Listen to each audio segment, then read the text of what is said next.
Welcome to Burlap Teachers. Enjoy the video. In this video, I will show how to play video on Unity.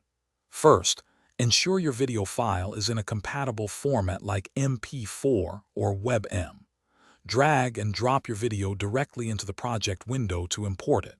Next, create an empty game object in your scene and add a video player component to it.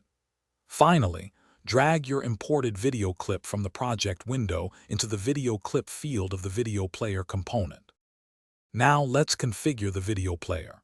You can select different render modes such as camera far plane or render texture, depending on where you want the video to appear. For example, using a render texture allows you to display the video on any 3D object. Remember to check loop if you want the video to repeat and play on awake to start automatically.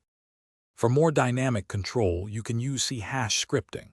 Get a reference to your video player component in your script.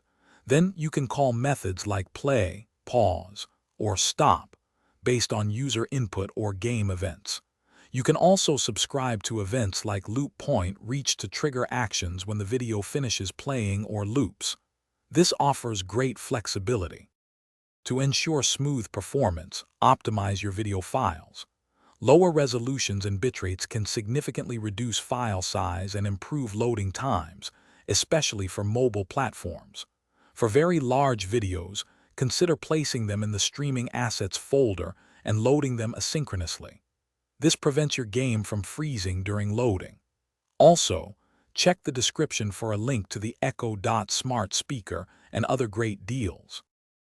Thanks for watching. Consider subscribing if this video helped you.